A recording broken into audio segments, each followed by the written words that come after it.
So in this video, I'm going to give my list of best tablets. It may even be more than one option for each category, but these are going to be the tablets I tested in this past year. I'll even throw in some older tablets that are still great options. Keep in mind, there's a lot of great tablets out there, but may not have made my list, either because I wasn't able to test that one out, because I didn't have the time, or maybe it just wasn't available in the United States yet. If there's any tablets that I left out of this list that you think should be on here, leave that in the comments down below. I'm curious to see what other tablets people are using.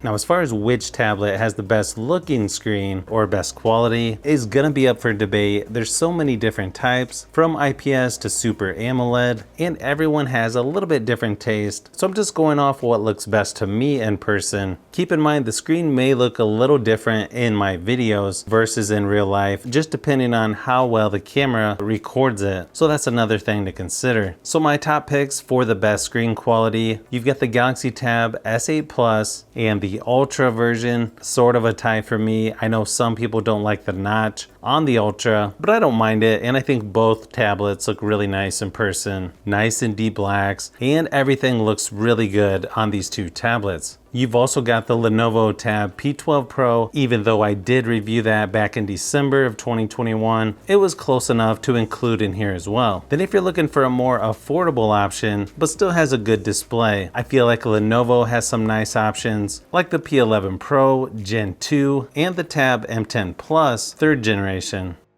And then when it comes to battery life, these are going to be the longest lasting tablets in my battery drain testing at 100% screen brightness. Two tablets lasted 7.5 hours, and that was the Galaxy Tab S6 Lite 2022 edition and the Tab P11 Pro Gen 2. Then you have the Lenovo Tab K10 and TCL Tab Max 10.4 inch that lasted 8 hours, where the Xiaomi Redmi Pad lasted 9 hours before dying. And surprisingly, the tablet lasting the longest that I tested in 2022 was the Tab 10S from TCL, which lasted over 9.5 hours. I thought it might be interesting to see what some of my most popular tablet videos were for 2022, and oddly enough, most were not even 2022 models, like the Tab M10 HD 2nd generation from Lenovo. My third most popular tablet was the Galaxy Tab A7, which again is a little older, and then you've got the Tab P11 and Tab P11 Plus from 2021 that was also pretty popular on my channel. Now, as far as the tablet with the best value, it's going to be a tough one. You've got the Galaxy Tab S6 Lite 2022 edition, which I would pick if mine didn't have the screen bleed issue, but it does have a nice boost in performance over the previous version, and you get the S Pen included, so it's kind of tough to beat that. Some people may think that it's the iPad 10th generation, but to me, that's one of the most confusing new tablets that came out in 2022. It's just kind of weird how they changed it to USB-C, but yet it doesn't work with the 2nd gen Apple Pencil, and transferring files seems to be slower than on something like the iPad Air 5. So it looks like they definitely cut too many corners, in my opinion. I feel like the iPad Air 4 or even the iPad 9th generation would be a better option for most people. Now, when it comes to small tablets, there were some that came out in 2022, but left a lot to be desired in my opinion. You've got the Fire HD 8 and the 8 Plus, the Nokia T10, and the Tab M8 3rd Gen by Lenovo, which I hear is already going to be a 4th gen coming out here soon in the United States. But the screen quality and performance don't really come close to the quality you're going to get on the iPad Mini 6, which was released in 2021. I probably should do more videos on that one because it's one of the tablets I've used the most this past year. And even though it had a storage issue here recently when I had to do an update after I did a factory reset, luckily that issue seemed to be fixed. An Android version that wasn't available in the United States for some reason was the Lenovo Legion Y700 tablet, which I wanted to test out, which appears to have pretty nice specs, but who knows, maybe it'll make its way over to the United States here eventually.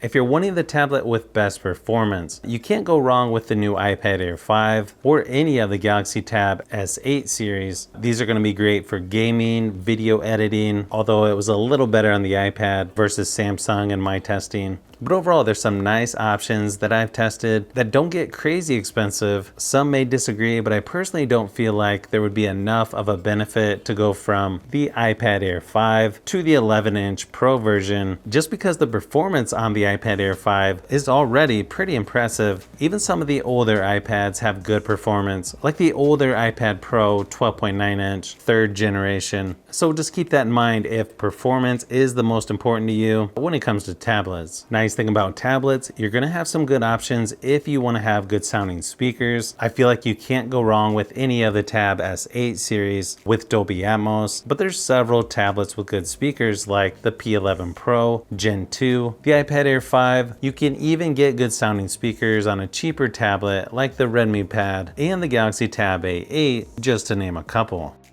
I thought I would also throw in the two tablets that I've used the most this past year, and that's going to be the iPad Mini 6 and the Galaxy Tab S8 Ultra. The Galaxy Tab S8 Ultra is easily one of the most over-the-top tablets that I've used and the most expensive, but I probably use it more like a laptop than a tablet. It's got a huge screen that's plenty bright enough, comes with the S Pen. The keyboard is not perfect, but it has improved with updates, and I use it a lot for when I come up with ideas for YouTube videos or just want to do some work in general. It's basically like having a laptop with a touchscreen and has an S Pen, which is always nice to have. The iPad Mini 6 I've actually shot some of my videos with, and it's been pretty reliable for just about everything I've used it for.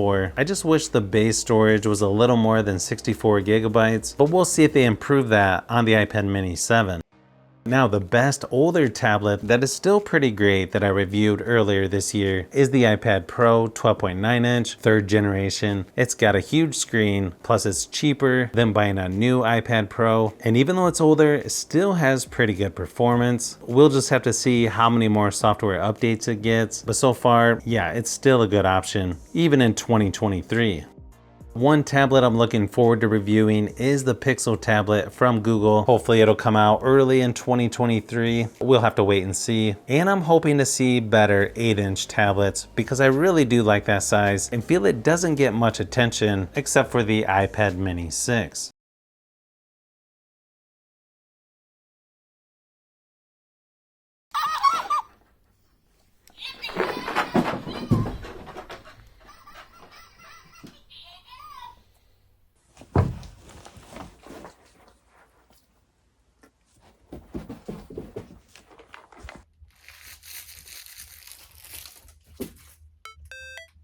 So if you've made it this far into the video, you may want to say thanks by subscribing, and don't forget to give a thumbs up if this video was helpful. This is Brian from Fishbee Productions. Thanks for watching, and I'll see you on the next one.